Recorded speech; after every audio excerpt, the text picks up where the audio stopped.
Hello guys, welcome to Pakistani real reaction. तो कैसे हैं आप सब? मेरा नाम है मुदस्सिर। हम वर्षा सुबह आज की तो काफी ज्यादा कमाल की वीडियो की जो टाइटल वो है G20 समिट से पहले ब्रिटेन ने दिया भारतीयों को बहुत बड़ा तोहफा, भारत के लोगों को खुश करके रख दिया। क्या हुआ, क्या तोहफा दिया? दिल जीत लिया भारत के लोगों का। इनसाइड नॉलेज का वीडियो का लिंक मिल जाएगा डिस्क्रिप्शन में। देखते हैं यार क्या मतलब ऐसा किया ब्रिटेन ने जिससे भारतीय इतने खुश हो गए हैं। तो कानून करते हैं 3, 2, 1 एंड स्टार्ट। दोस्तों, आखिरकार ब्रिटेन की तरफ से अब वह बयान आने शुरू हो चुके हैं जिसका भारतीय पिछले काफी महीनों से इंतजार कर रहे थे। ब्रिटेन के अंदर लगातार बढ़ता खालिस्तानी कट्टरवाद आम भारतीयों के लिए तो एक काफी बड़ी चुनौती बन ही गया था। साथ ही इसमें मार्च महीने में भारत के हाई कमीशन पर भी काफी सारे आक्रामक हमले करवाए, जिसके बाद भारत सक्रिय हुआ और ब्रिटेन पर दबाव बनाना शुरू कर दिया। लेकिन अभी तक ब्रिटेन की तरफ से मिलने वाला रिस्पॉन्स हमारी उम्मीद अनुसार नहीं था। लेकिन अब चीजें बदलती हुई नजर आ रही है। वहीं पर हमारी दूसरी खबर चीन के ऊपर आ पड़ी एक नई आफत को लेकर है जिसकी उन्हें बिल्कुल भी उम्मीद नहीं थी। पर 28 अगस्त को सिर्फ एक गलत जानकारी की वजह से उन्होंने इतने सारे देशों को गुस्सा दिला दिया है कि अब चीन को खुद समझ नहीं आ रहा कि वह इस परेशानी से कैसे छुटकारा पाएंगे, क्योंकि यहाँ पर चीन के सामने भारत, जापान, फिलीपींस, मलेशिया और इंडोनेशिया समेत ताइवान जैसे देशों का एक मजबूत संगठन खड़ा हो चुका है। तो चलिए इन दोनों ही खबरों को डिटेल से समझते हैं। दरअसल दोस्तों, बुधवार को मीडिया के साथ बात करते हुए ब्रिटेन के प्रधानमंत्री ऋषि सुनक ने एक काफी बड़ा बयान दिया और ये बात खुलकर कही कि ब्रिटिश सरकार अपनी भारतीय काउंटर पार्ट के साथ मिलकर खालिस्तानी कट्टरता को काउंटर करने के लिए तेजी से काम कर रही है और किसी भी कट्टरपंथी को छोड़ा नहीं जाएगा। उन्होंने कहा कि ब्रिटेन के अंदर विरोध करना एक संविधान द्वारा गारंटी किया हुआ अधिकार है, पर इसका इस्तेमाल करके भड़काऊ बयान देना या फिर धमकाने वाली हरकतें करना बिल्कुल भी स्वीकार नहीं किया जाएगा। ब्रिटेन के अंदर खालिस्तानी गतिविधियां पिछले कुछ समय से तेजी से बढ़ रही थी, चाहे इनका नेटवर्क हो या फिर भारतीय हाई कमीशन और आम लोगों पर होने वाले हमले, इनमें बड़ी बढ़ोतरी देखी जा रही थी। लेकिन भारत की तरफ से लिए जाने वाले एक्शन के बाद अब धीरे धीरे चीजें सामान्य होती दिखाई पड़ रही है। ऊपर से ऋषि सुनक की तरफ से दिया गया ये बयान काफी आश्वासन देता है कि ब्रिटिश सरकार की हाईएस्ट अथॉरिटी अब खालिस्तानी कट्टरता के खिलाफ एक्शन लेने के लिए तैयार हो चुकी है और हमें इस बात की पूरी उम्मीद है कि अब ब्रिटिश सरकार बहुत जल्दी इनके खिलाफ कड़ी कार्रवाई करेगी। दोस्तों, ब्रिटेन के साथ भारत के संबंध पिछले कुछ समय में थोड़े उतार चढ़ाव वाले रहे हैं, जिसमें लिज ट्रस की सरकार के समय दोनों देशों के संबंधों को काफी नुकसान हुआ। लेकिन जब से ऋषि सुनक ब्रिटेन के प्रधानमंत्री बने तब से दोनों देशों के संबंध मजबूत होते देखे जा सकते हैं। फ्री ट्रेड एग्रीमेंट पर भी हाल ही में एक ब्रिटिश मंत्री की तरफ से ये बयान दिए गए थे कि FTA को लेकर होने वाली नेगोशिएशन अपने आखिरी चरण पर पहुंच चुकी है और बहुत जल्दी ब्रिटेन भारत के साथ इस पर हस्ताक्षर भी करेगा। वहीं पर डिफेंस के क्षेत्र में भी ब्रिटेन और भारत की साझेदारी पिछले कुछ समय में लगातार तेजी से बढ़ती हुई दिखाई दी है। चाहे बात इंजन डील की हो या फिर युद्ध अभ्यास की, दोनों देश एक साथ अपनी नजदीकी बढ़ा रहे हैं। बता दें कि ये सारी डेवलपमेंट एक ऐसे समय पर निकलकर सामने आ रही है जब ऋषि सुनक अगले कुछ दिनों में G20 के लिए भारत में होंगे और उस दौरान भारत उनका काफी भव्य स्वागत करेगा।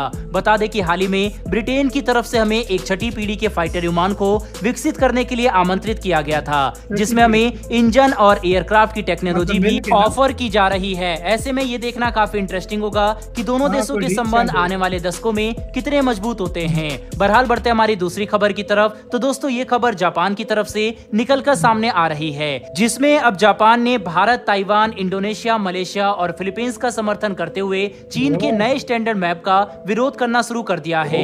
दरअसल चीन ने 28 अगस्त को एक नया नक्शा जारी किया था जिसमें उन्होंने भारत के कई हिस्सों को अपना बताया, साथ ही पूरे दक्षिण चीन सागर को अपना दिखाते हुए कई देशों के द्वीप और समुद्री सीमा को अपनी संप्रभुता में बताया, जिसके तहत चीन ने पूर्वी चीन सागर में मौजूद सेनकाकू द्वीप के समूह को भी अपना बताया, जिस पर जापान के साथ उनका विवाद काफी समय से चल रहा है। ऐसे में अब जापान ने भी सभी देशों को देखते हुए चुप बैठना सही नहीं समझा और चीन के खिलाफ खुलकर विरोध करना शुरू कर दिया। जापान की तरफ से बयान दिए गए कि वह चीन के इस नक्शे को स्वीकार नहीं करते और ये पूरी तरह से गैर कानूनी है, जिससे हम जापानी सरकार का गुस्सा समझ सकते हैं। कुछ समय पहले दोनों देशों के बीच में सैन्य तनाव भी देखने को मिला था, जिसके बाद काफी कूटनीतिक बातचीत की वजह से दोनों देशों ने अपने विवाद को खत्म किया और हालात सामान्य हुए थे। लेकिन अब चीन की तरफ से जारी किए गए इस नए नक्शे के बाद ऐसा लगता है कि जैसे चीन के सभी पड़ोसी देश चीन का विरोध करना शुरू कर चुके हैं, क्योंकि अब हर कोई चीन की विस्तारवादी नीति से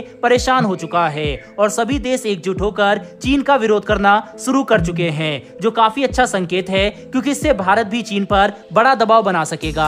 बहरहाल दोस्तों, इस वीडियो में इतना ही। इन दोनों इसी के साथ यार वीडियो खत्म। पहली खबर पे आते हैं। बहुत अच्छा स्टेप है, भारतीय वाकई इससे बहुत खुश होंगे। फाइनली ऋषि सोनक को इंडियन ब्लड खोला है और उसने, मैं कहता हूँ, बैंड बजा के रख दिया और बहुत अच्छा बयान दिया।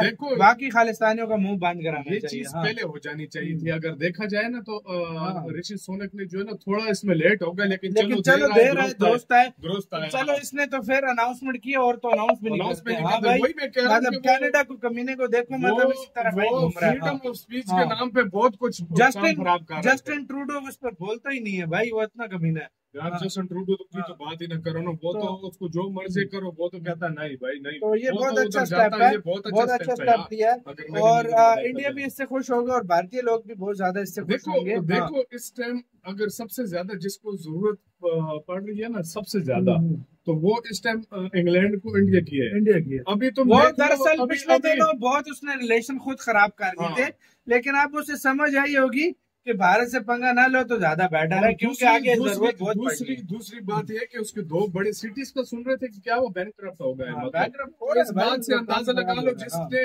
सारी दुनिया को लूटा वो बैंकक्रप्ट हो रहा है, तो उसको अभी इंडिया की जरूरत है। तो वो इंडिया का साथ कभी भी नहीं छोड़ा।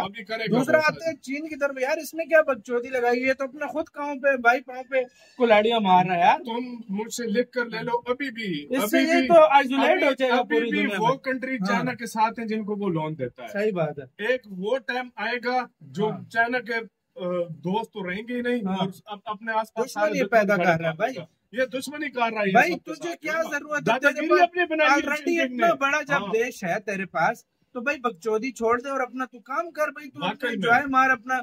इतना बड़ा तेरा दुनिया की तीसरी बड़ी मतलब लैंड वाइज मतलब बड़ा देश है, लेकिन सुधर नहीं रहा यार। पता नहीं क्या मिलता है ना नक्शे जारी करके। और दूसरी बात ये तुमने बात नोट की होगी, 3-4 साल, ये मैं 3-4 साल की बात कर रहा हूं, इंडिया इसको नंगा कर देगा। नहीं इंडिया और 3-4 बात तो सुन ना, 3-4 साल हो गए जब से इसने ये सीमा विवाद का चक्कर दूसरे देशों के साथ छेड़ा है ना, उसकी इकोनॉमी देखो डाउन हो रही है, उसको नुकसान होता जा रहा है। अमेरिका के साथ उसकी नहीं बनती, सब कुछ इंडिया के साथ उसकी नहीं बनती, फिलीपीन के साथ उसकी नहीं बनती है, हांगकांग के साथ मतलब उसके नहीं वो अपना कर रहा है। उसके बाद देख लो फिलीपीन को, देख लो क्या उसके साथ, ये नहीं हर एक के साथ उसने पंगा लिया हुआ। ये आने वाले कुछ टाइम में ये तबाह बर्बाद हो जाएगा अगर इसी तरह बकचोदी करता है। सही बात है यार, बात है। शी जिनपिंग पता नहीं रात को गांजा फूकना शुरू कर दिया। 2020 से पहले अच्छी खासी तरक्की कर रहा था, अभी लगता है रात को जाता है और गांजा शांजा फूक के सो जाता है और सुबह फैसले देने लग जाता है। सही बात है। तो मतलब ये लगता है हरकतें शुरू की। आपको इसका कहना है, अपने कमेंट सेक्शन में अपना बहुत ज्यादा ख्याल रखना।